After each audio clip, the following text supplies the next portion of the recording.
Please welcome to the stage, Yvette Cameron.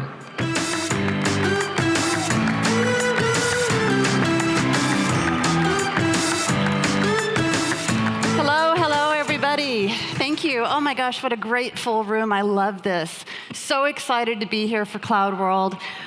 It's been an amazingly busy couple of days so far. On Monday, I had a chance to meet with over 130 CAB members and partners talking about innovation and what's happening. Just fantastic. So I'm really excited about what we have to share with you today. So on that note, we're going to be covering 3 major areas of innovation across the HCM suite today. So starting, of course, with the hottest topic in the market, generative AI. And generative AI is more than just a hot topic. It's really changing how we are engaging, how we're working, and how we're thinking about possibly bringing a new digital worker and workforce into the market. And so, of course, to cover this very important topic, I'm going to be bringing my colleague, Chris Leone, out onto the stage with me. He's going to delve into this. He's going to show you we're not just thinking about GenAI, we're actually delivering it. You probably saw a little bit of it if you were in Steve Miranda's keynote earlier today. And let's be honest, what is an HCM keynote without a Chris Leone demo, right? I can't believe I'm going to have to follow him after that. All right, so our next topic is also then going to be how are we enabling all of these GenAI capabilities? And it's with Redwood and our investments in the experience. So we're going to talk about how we're reimagining experiences, bringing new innovations into the suite, greater intelligence, greater activities, and really changing the game on the way people are interacting with technology in the workplace.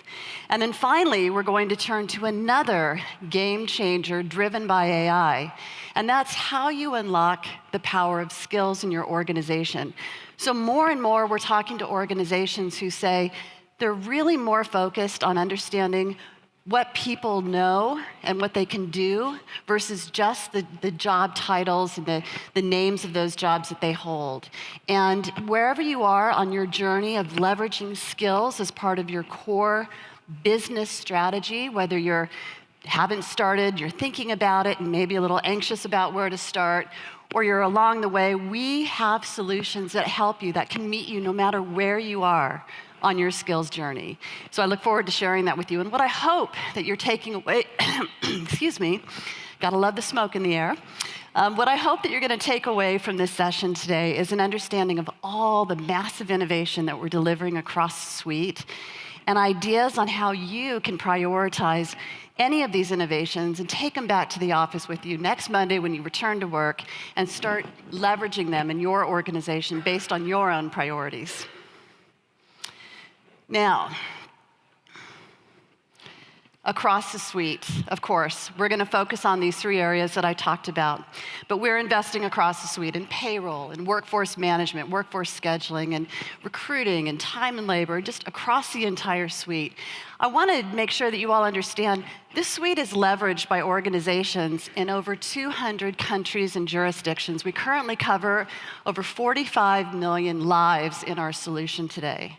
And the solutions are covering organizations of all industries and all sizes. In fact, you may not realize, but over 2/3 of our organizations, of our customers, have employees of 10,000 or less. So while we serve some of the largest and most complex organizations, we're serving the mid-enterprise. And actually, almost 25% of our customers have under 1,000 employees. So it's probably surprising to a lot of you, but it demonstrates how we scale up and down to meet the needs of different sized organizations. So if you're an organization of 700, 800, or 2,000 or 3,000 employees and you're thinking about, is this the right solution for me as we grow? The answer is absolutely yes.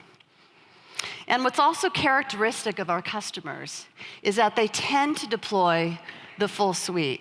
So despite the fact that we have open APIs, ease of integration so you can bring in third-party solutions, customers are finding that having a unified suite in the cloud where all data and security is consistent and the experiences are consistent and the data is shared uniformly across all of your processes is driving a lot of benefit. And interestingly, from our Oracle Me suite, about 100% of you, we haven't found a customer yet who hasn't yet implemented some aspect of the Oracle Me employee experience. So whether it's journeys, help desk, communication, touch points, we're seeing great adoption of our Oracle Me platform. Now, with all of this investment and all of this deployment across the globe, we continue to win awards from the analyst market, and so for the analysts in the room, we thank you. It's great to be recognized for the suite that we're delivering. It's great to be recognized for individual products. In this last 12 months, I'm personally super excited about the recognition we've received for our workforce management suite. So time and labor, workforce management. I'm especially proud because we just introduced a new workforce scheduling solution last year. We now have customers live on it. And this recognition just demonstrates the power of a unified suite and our knowledge and our ability to deliver when we're working closely with our customers. Another award that we won this year was recognition for the power of our learning management solutions, and not just learning management. We were recognized in 3 separate categories by the Ventana ISG group: for learning management, for learning experience platforms, and also for extended enterprise learning. And if you're not familiar with that, that's the solution where you might be training non-employees, your dealer supply network, for-profit training, and so forth. So very excited. And while I thank the analysts for the recognition, I have to thank the customers, because it's you who are driving us to innovate every quarter, quarter after quarter, year after year, to deliver the solutions that are giving us these award-winning recognitions. But we're not the only one who are receiving rewards. Every year, we run a program to recognize the investments and the way that organizations are innovating with our solution every single day. Now, those awards in the past, I think they were called the HR Heroes Award, and we renamed it this year to the Oracle Excellence Awards. And I want to congratulate these 4 customers for being the excellent award winners for HR. So we have Providence, who won the Employee Experience Award for the thoughtful design that they have in employee experience. They're focused and they're committed to improving the caregiver retention and the experience of their caregivers using the Oracle Cloud Platform.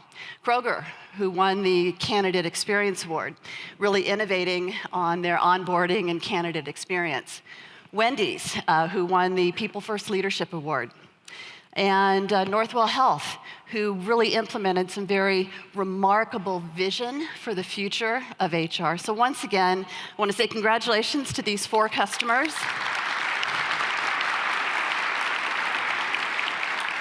So they were selected out of hundreds of nominations. And again, so excited to see demonstrable proof of how organizations are truly demonstrating leadership and transformation in what are really very turbulent times. And they are turbulent times, to be sure.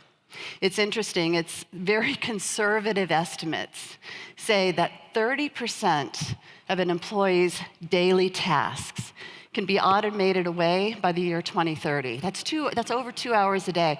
I say conservative because when I look at the advent of GenAI and what we're doing today, I think we're much closer to that 30% automation away than 2030. And I think that number actually could be quite a bit greater. And so there's a lot of opportunity for efficiencies, but there's also a lot of turbulence and uncertainty that it causes in the global labor workforce. What does the future mean? And I think this is where we as organizations, we're kind of at a pivotal point.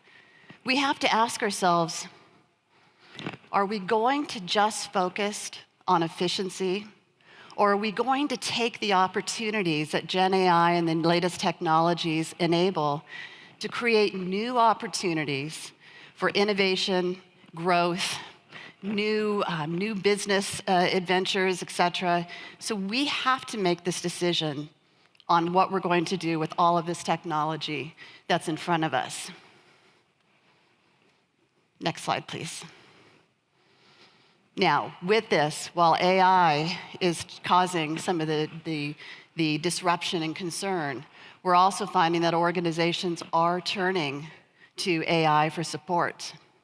And when we enable employees to free up time, when we enable them to get away from the repetitive tasks or be supported by things like creating content that they can then edit but focus more on other areas, innovation increases, meaningful customer relationships can ensue, better creativity. So the opportunities, as I said, are significant for us.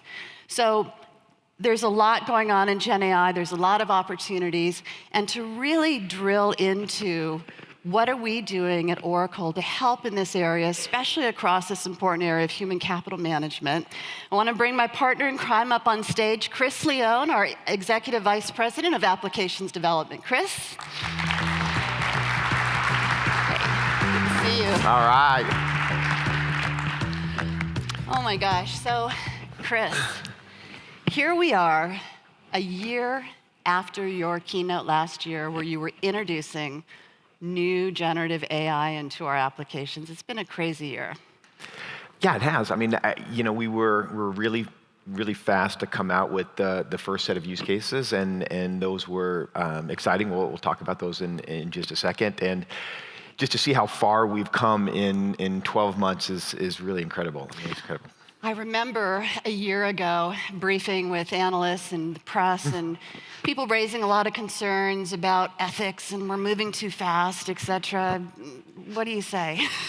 What I say, what I said then and what I'll say now is, look, there's going to be concern and we need to, manage risk and secure what we do. But at the end of the day, I think the technology is so powerful that we have to invest and we have to innovate, and customers will make the decisions on what they can deploy and what they can't deploy. But the opportunity for cost savings and efficiency and automation is just incredible. So we've invested. We didn't slow down. We didn't listen to some of the pundits out there, and we've come a long way. And I can tell you, virtually every customer meeting that I'm in, at least one of the first two questions is, what are you doing in AI? What are you doing in generative AI?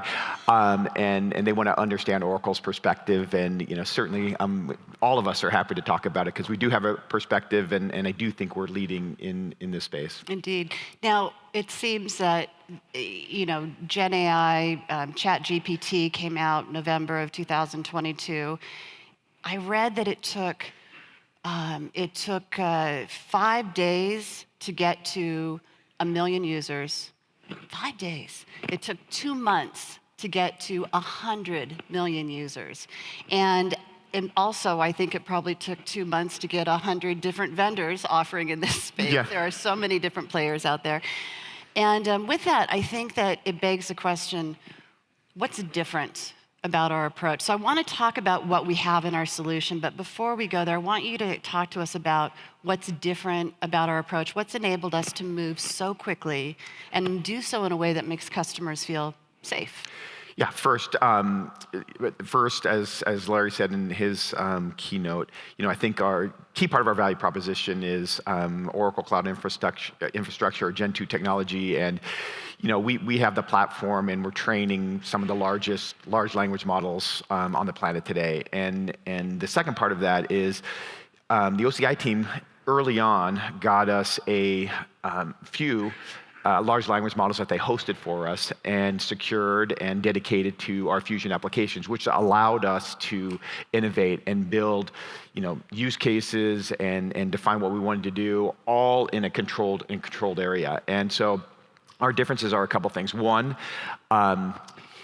we believe that we're going to bet on the technology. So we don't know today. We ship with Cohere, but we train or we test against all of the major large language models. Llama, ChatGPT, Claude. We want to make sure that we're bringing the best technology to all of you. So number one, we have the resources to make sure that we can do that. think the second thing is, and the way we thought about this is our differentiator is two things. We can bring generative AI in context to any business process in our application, right? So we always want to be in context. We want to make it relevant to what the user is doing in our application. Second thing is we can take advantage of the data that we have, and that's probably one of the most important things. The data that we have that we can make available to help make better decisions when you're leveraging generative AI is a true differentiator. And we have it not just in HR, we have it in financials, we have it in projects, we have it in sales, service, marketing. That single unified platform is going to be a huge differentiator for us. So all of those things together, and then we have a large development organization, and we have a process to get new features and capabilities out, and it just kind of all came together for us to deliver a significant amount of new technology. So we're not limited, though, to just Cohere. We're not limited to one large language. No, in fact, today we support what they call multimodal, which means we support multiple large language models, and we're going to pick based on use case what is the best result that we can achieve. Like we're not, as Steve Miranda said in his keynote, that we believe that this level of intelligence should just be baked into our applications. We're not going to charge for it. They're part of the system that you have today. You should be able to turn it on and get value from it. And we're going to select the best model for the use case that we're providing. We're going to talk about AI agents in just a second. We might have a different model for those versus what we have kind of for our version one, if you can say version one of generative AI use cases. So we're going to embed them in our applications.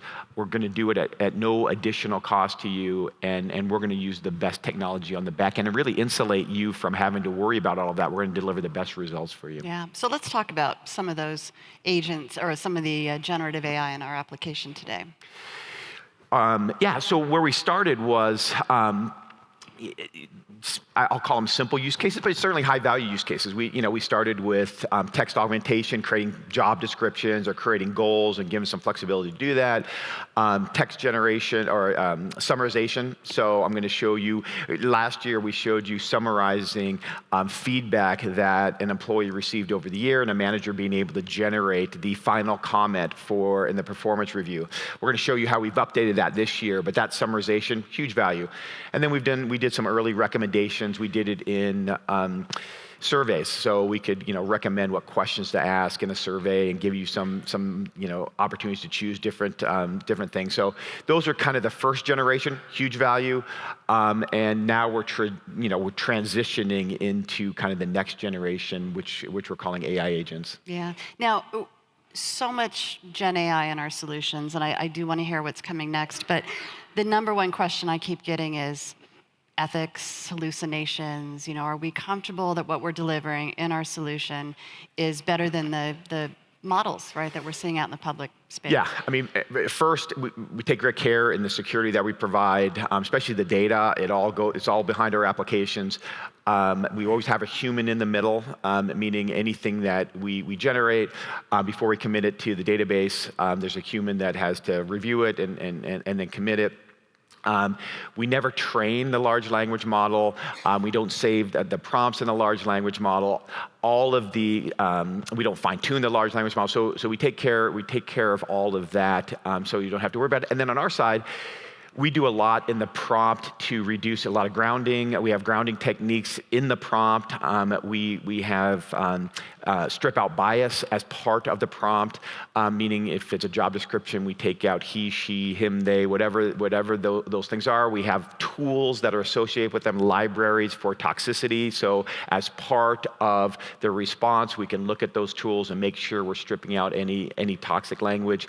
We do that on the testing side as well. We test for all of this. A lot of our tests are deterministic, so we know what the answer should be. We make sure that we can continue to upgrade to the next large language model. So we have a lot of process to help manage hallucinations and bias and toxicity in the responses that we give. And I was looking at one of my favorites, which is the goal creation. Yes. And we allow customers to edit those prompts, which is great. The example I saw was we deliver smart goals, and you open up the prompt, and if you want a different type of goal, maybe you want a clear or a peak or some other format, You remove smart, you key in the new one, and the model understands, and you get a different response right there. Yeah, I mean, so day one, we believe extensibility was going to be key. And so we offer a number of different ways you can extend what we offer, and more to come. One of them is the ability to copy our prompt and make some edits to it. So if you want a different type of goal, you can do that.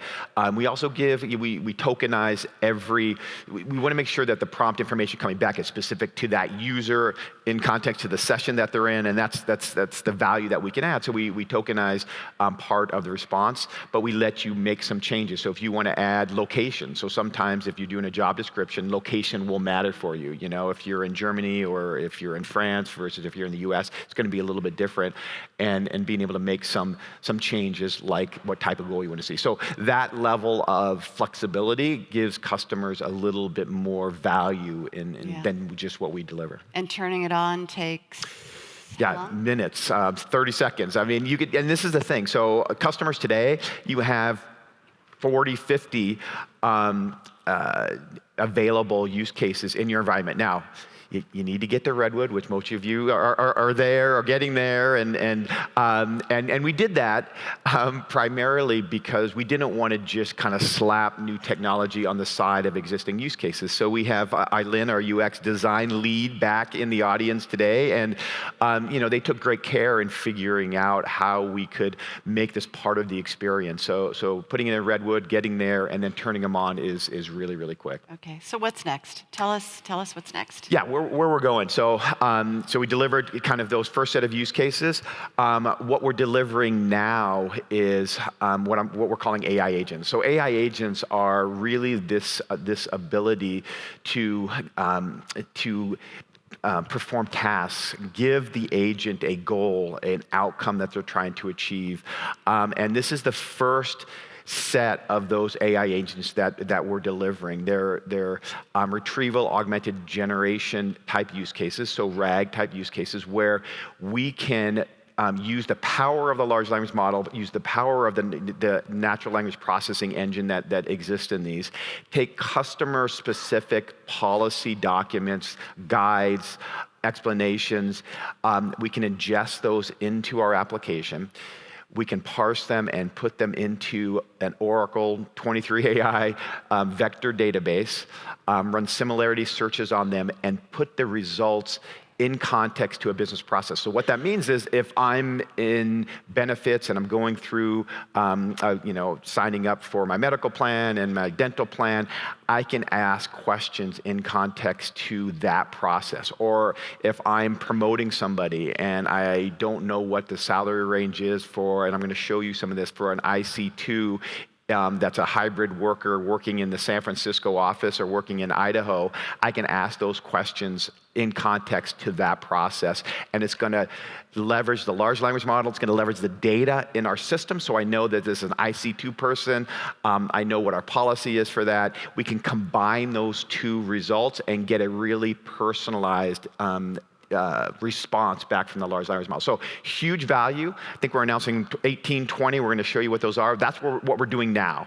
Next is really moving to full-blown agentic workflows, which is we'll have multiple agents working together to perform full end-to-end processes where a human may not be in the middle of the final business outcome that we give to these agents. And this is really where we're going to be investing next. And these are, initially we're looking at repetitive tasks that you do over and over again, that we can kind of strip out of your day-to-day activities so you can spend more time on kind of the strategic initiatives. As Yvette said, you can spend more time on that and not as much time on the day-to-day activities. But it's going to be game-changing, and we really think the next generation of HR or business applications are going to be around these kind of agentic, multi-step workflow-enabled processes, and that's where we're going next. I love it. So you know what? Let's see it. Okay. I'm going to exit the stage. I'm going to turn the demo over to you, and let's all sit back and enjoy. So here we go. All right. Great. All right. Let's make sure that it's on, and let's go. All right. We're perfect. All right. Let's go to the. It wouldn't be fun if I didn't get to show some product here. Okay. Let's start where I'm going to take my glasses off. so I can spend more time on the screen. Okay, let's start where we kind of ended last year. One of the processes that wish I could show more. I can't show all of the cool things. Let's jump into performance. And so the performance review, so this is if you haven't come to Redwood yet, this is our Redwood performance, new performance appraisal process. If you remember last year, we came to the summary evaluation and we said, hey, we're collecting all of this great information from our employee over the year. We get feedback, we get 360-degree feedback, we get participant feedback. We do all of this, we have check-ins, all of this information that we collect over the year. And wouldn't it be nice if we could just use generative AI and hit one button and have it give the final manager summary that we could then edit? And all of you said, hey, that's great. Everybody clapped. But then we got feedback as we started to roll this out, and we said, hey, look, we're evaluating performance goals. We're evaluating skills that we might have. Wouldn't it be nice if we made this kind of more meta, as they say, and we're able to provide the manager even more efficiency where they could just hit one button. So let's cross our fingers and hope this works.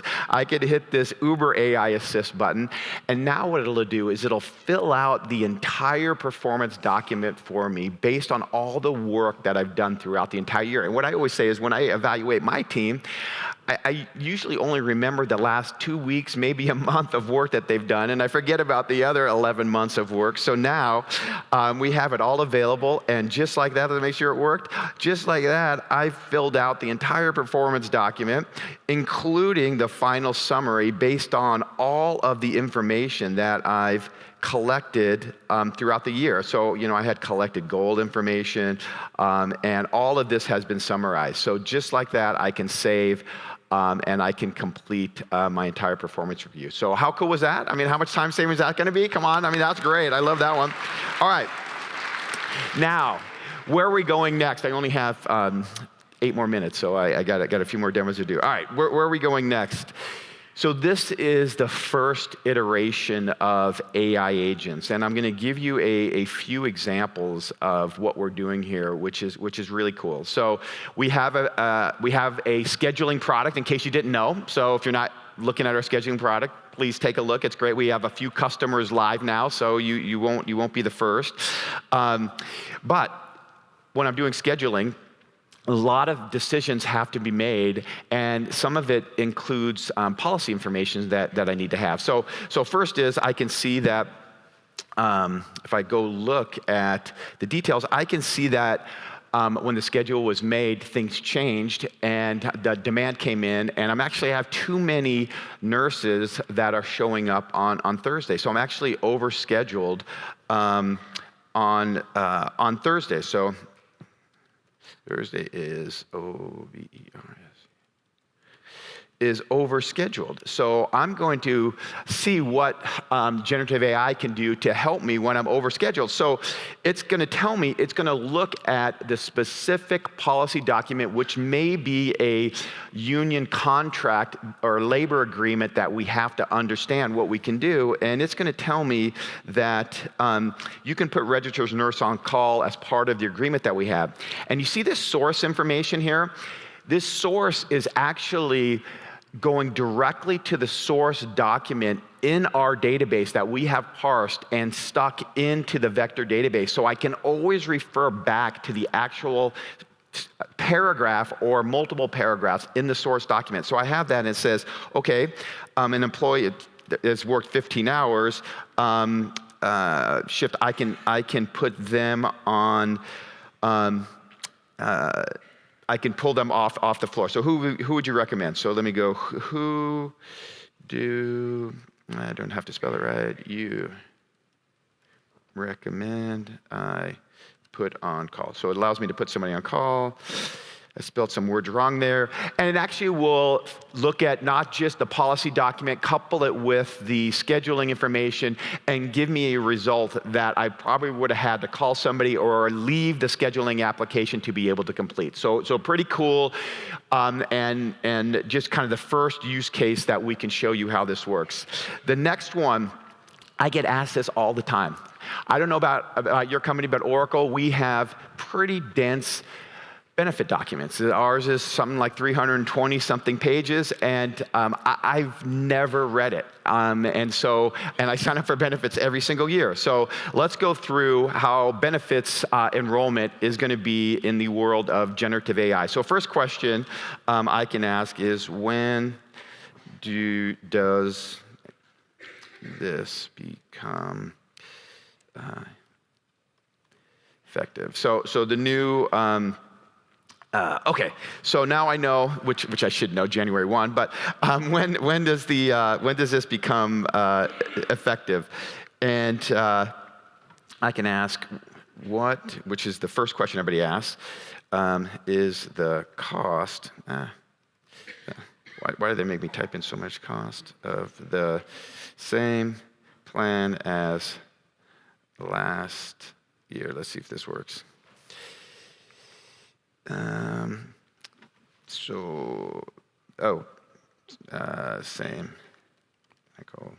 plan as yeah.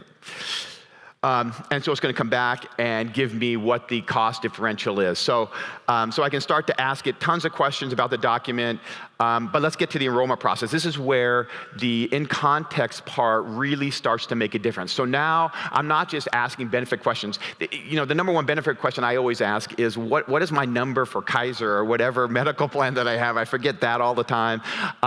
So you can ask it. It doesn't have to be in context always as you're going through the benefit process. It can be throughout the year. But what's new? I can ask simple questions like, what's new? It's going to come back. It's going to give me, I lost my mouse there. It's going to give me a bunch more information about what's new. I actually see the details in the plan. So I can continue to go through this. I can jump to the next one, which is our vision plan. I can say, is LASIK covered? I need it. I need a typing class. That's what I need. So anyway, full access to all the questions in context. I don't have to look at documents. I don't have to link out and try to understand what they mean. I can ask specific questions, and it understands the policy, and it understands who I am. Throughout the year, one of the examples that I give is, and this is where the data element really makes a difference. I'm going to end here with one more demo. But the data, if I were to ask it, how much time could I take off for maternity leave or paternity leave? And let's say it was 6 months in our policy. That's what the policy document says. Also, in my PTO balance, I have 30 days. I happen to have unlimited PTO, but 30 days, that's a joke, 30 days. What the tool will do is the natural language processor will say, hey, you have 6 months for this, plus you have 30 days. We can add those together. You can take 7 months off for this particular benefit that you have. So again, that's coupling policy, coupling data that you have in the system, bringing together for that particular user to solve this particular use case. Okay, last one I am going to show you really quickly is creating a new job requisition. So let's jump in. This is the new Recruit Activity Center. Can't show you that. So let me jump in. I always have questions when I'm creating a new job rec. So template, what template do I need? Template for marketing specialist. Oh gosh. And you can spell it wrong. Template for marketing. It's going to come back. Okay, so instead of getting called from managers throughout the organization, it says I need the marketing specialist template. Well, that was pretty easy. All right, I can continue on. And now we come to creating the job description. So some of the feedback from customers was we had this completely behind the scenes prompt because we knew what role you were trying to create. We knew what position it was, what level it was, so we were able to create the job description. Now, customers came back and said, hey, look, I want to add some additional context, so maybe I'll put marketing specialist in there. Maybe I'll put US. So if I want it for the US, I could put the company it is, and I hit the AI assist button, and automatically generates a job description. We saw this last year. We've improved it this year, giving more context to what we're doing. I'm going to jump in, continue to go forward as soon as this generates. Skills is here, so I'm not going to spend time on skills. Yvette is going to come back in just a second and talk about skills. And then what I'm going to do is I'm going to say it's an IC2, and it's a hybrid. I'd like everybody to be in the office, but we do allow some hybrid work to be done. And so let me see, what is the salary? Okay, what is the salary for this grade, since I don't know. And then generative AI is going to come back and give me the salary range for that particular grade, and I can use that if I wanted to see what the cost, what the salary was in a particular state. I could ask those questions. So what we've done with AI agents is really enabled the next generation of interaction. So now we're not just the software, we're also providing services directly in context to the application experience. So with that, I am going to end, and I'm going to bring Yvette back on.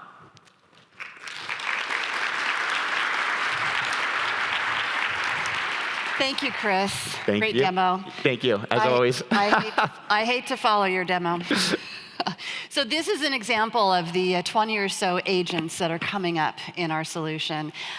Chris has his favorites. I'm particularly excited about things like the talent review assistant who can coordinate calendars and activities and assessments in various pieces. We have about 1,000 organizations across our Fusion apps who are engaged with generative AI today. Specific in HCM, you can see some of the top use cases here. Goals, again, one of my favorites, assigning goals in various pieces. And that's just through today. And we have more and more organizations who are joining. At the end of the session, I have a QR code for you that you can join a GenAI agent early adopter program. This will give you a chance to work with us, look at where are we going, help us prioritize our investment. So it starts with just kind of a discussion on what priorities are, but get that GenAI code at the end of the session. Now, if you need more motivation for embracing GenAI in your organization, the business case is really clear. This is a sample for an organization of 10,000 lives of the kind of savings, right? We're back to efficiencies here, that can be gleaned from deploying these GenAI agents. And these are use cases, these are process flows, time to reduce hire, improving worker productivity. So it's not associated with each and every one of the GenAIs. Each one of these use cases is comprised of multiple GenAI use cases, and we've estimated the percentage of managers and recruiters, employees, et cetera, using it, how frequently through the year, et cetera. So this is just one. We have examples for 5 and 50 and 100,000 employees. So I'm happy to put you in contact with this information as we move forward. All right, so that was great. Our other 2 topics are reimagining experiences and unleashing the power of skills. And I want to talk about our experience investments. And of course, underpinning all of our experiences is our Redwood design system. And we've been winning awards for years. And the reason we're winning awards and recognition is not just because it's a look and feel, but because it's an entire platform. It's an entire platform where the pages are built on templates so that it's consistent, and different design patterns are consistent across the application. And if you yourself want to extend the application, you can use those same templates yourself to build out the solution. Journeys and guided journeys are huge. If I have time, I'm going to show you a quick example of how you can embed on almost every page in our application the guidance, the direction, the support that individuals need, including your own GenAI. Business rules manage the personalization. Our logic rule builder handles the if-then type of logic. If you file a maternity leave, what kind of journey might you want to surface up to the individual? So all of this is part of our design pattern that's helping us advance our solution forward. high-value investments, new activity centers. Chris showed you one, but hopefully I'm going to have just a few minutes here to show you. We are embedding intelligence, personalization, streamlining, and standardizing processes, so across the entire suite. And it's not just Redwood that's driving our experience, it's our investments in the Oracle Me employee experience platform. So journeys, communications, the way you communicate across the workforce in a highly personalized way, fostering employee and manager relationships with touch points. So many experiences. But then, of course, through all of this, you want to understand what kind of impact are you receiving from these investments? And so we continue to invest in our Fusion data intelligence platform, and we're very excited to be launching a new class of intelligent applications in HCM. Specifically, we're introducing our new People Leaders Workbench, and it's all around bringing the information that HR, finance, and other leaders in the organization need to not just have the insights, but to actually model and then take action from those insights. So we're calling these our new intelligent apps in FDI, and really taking you from insight to action. Super exciting. I'm going to give a 3-minute demo of just a couple of key places. So let me move to my demo here. All right, so very quickly, I talked about this idea of activity centers, and we have focused on persona-based activity centers to consolidate what used to perhaps be multiple pages, multiple clicks, different places to go throughout the application, and focusing the users on what matters the most. So here, as a manager, I can see my team. My attention is drawn to those that have situations that need attention. I can view this by workers. I can view it by positions or requisitions. I can take actions on behalf of the team. So one of my favorites, and I won't go through the whole, is the ability to create a survey on the fly as a manager for my entire team. I can create a survey. So we'll do one more GenAI example. I want to create where's my mouse? Here we go. I want to create a quarterly pulse check-in. I type no better than Chris, so I feel very good about that. And the system generates a description, et cetera, but really exciting, it generates the questions for me too. And I can go in and modify those. I can add new questions. I can take different actions. So I love this ability. We're putting power in the hands of managers. We're empowering them to be better communicators and better in touch with their workforce. Also, from the Activity Center. Speaking of touch points, we've made enhancements to our touch points, which came out last year, and this is an opportunity to foster more check-ins and collaboration between employees and managers.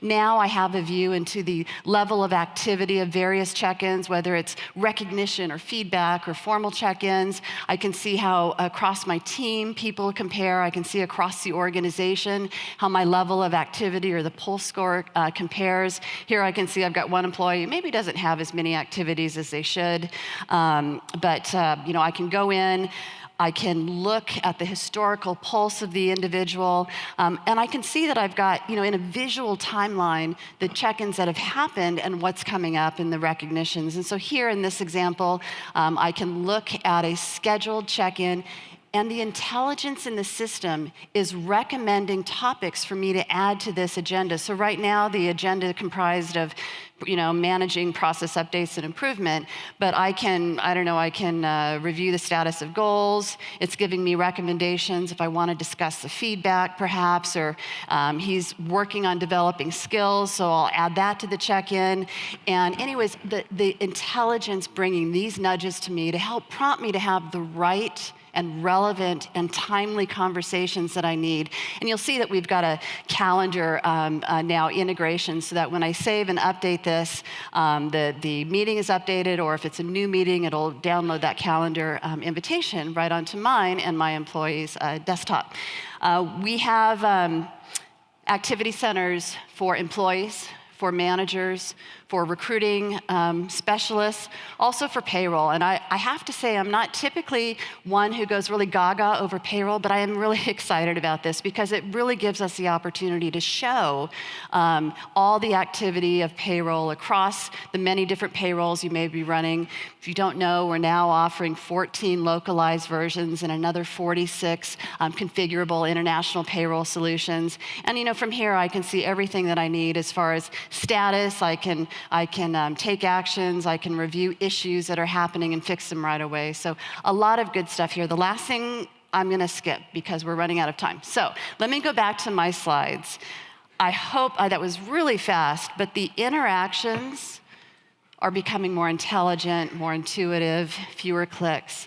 But one of the biggest investments with 1 minute left to spare is our focus on skills. So let me give you the gist of what we're doing in the area of skills. Skills is not a new topic. Everybody has been talking about how do we address it. 3 years ago, we introduced a concept called dynamic skills. And dynamic skills was a way to get a better understanding of the skills of your organization, to create an ontology that you could leverage in all of your strategies to drive your business with this skills focus, skills-based hiring, skills-based performance, et cetera. And our dynamic skills 3 years ago delivered an ontology of like 130,000 skills and AI to pipe it into all your business processes, the intelligence, the applications, the infrastructure. But what we heard from a lot of organizations was that they were struggling with where to start. They liked the idea of leveraging skills, and they're trying to address how do we create a common language in skills, or how do we hire for skills? And if they weren't using our dynamic skills approach, which just again 3 years ago was new, they had gone out to third parties, to a learning solution to drive skills-based learning, or to a recruiting solution for that skills-based hiring. And while those investments are great, what it ended up doing is proliferating a lot of different technologies and skills definitions and isolated silo approaches to managing skills in the organization. So our big announcement, we put out a press release today, is around our advances in our dynamic skills solution. It meets you where you are. You can start anywhere on your skills strategy and move forward. We now deliver a seed library, and that library used to be 130,000. Sometimes less is more. We've culled it down. We're getting rid of the noise. We brought it down to about 15,000 or so skills. This is a starting place. If you have no skills in your infrastructure today, in your data system, in your HCM system, we can give you that starting library. If you're using a third-party solution, you're using Lightcast, you're using something in your learning system if you're not using us or recruiting, we can bring that skills information into our system. And furthermore, we can enrich it with our AI because we're constantly looking across the transactions in Cloud HCM and enriching that data. We understand how skills are leveraged in your talent review processes, in your workforce scheduling, in your budgeting and planning, in your recruiting, in your learning, et cetera. And ultimately, what you're able to do is create a bespoke library of skills that is constantly enriched with the information, the transactions happening, but not just within Oracle, also enriched by the applications that are driving skills insights, again, from any third-party systems you may be using. What's interesting is our AI can also build your skills library from scratch. So if for some reason you choose not to use our seed library, you have nothing else in place today, turn on the dynamic skills, and the AI will start looking at, well, what are the skills you put in your job descriptions? What kind of skills are being mentioned when people are doing performance reviews? And start recommending the skills that you are using in your day-to-day work to build your specific skills library. And as that continues to grow and develop, enriched constantly by AI and activity, you will then be connected to all of the processes that we're supporting across the HCM suite. So no matter what your focus is, whether you want to focus on recruiting, better upskilling for very strategic business objectives, maybe you need to just start off and make sure you've got skills-based scheduling, no matter where you are, we finally are able to bring skills, no matter where they're managed, together where they belong, which is in your system of record right alongside your people, your work, your job architecture information, so you can really change the game and make progress on becoming more of a skills-based organization. And this isn't just across HCM. This goes across ERP, supply chain, anywhere that skills are a factor in how work is being done across your enterprise. We can provide that system of record. So this is a huge move for us to move kind of from that walled approach we had 3 years ago, which is we're delivering the skills and we're managing it. Now you have all the control for curating with a very easy experience. You have all the control to integrate whatever skills systems internally and externally that you're using, manage it, and be the owner of your skills. So anywhere, no matter where you are, we can help you on your skills journey. So that does bring us to a close. I'm sorry I've gone just a few minutes late. I would say that as you move forward and think about what you're going to do Monday when you get back into the office, GenAI is super easy to embrace. And as Chris said, it's literally minutes to turn on or less. Experiences, we have many customers who are well on their way to embracing and moving to Redwood. Redwood is what enables access to GenAI. It enables access to this dynamic skills and these new capabilities. So really focus and ensure that you've got a good plan, you and your partner, to move forward quickly. And on the power of skills, start anywhere. You don't have to think about aligning all your skills in your job descriptions or redoing your entire job architecture. Wherever you want to start, whatever your business priority is, we make it easy for you to progress. So with that, I'm going to bring it to a close. I'm going to say thank you very much and enjoy the rest of the conference.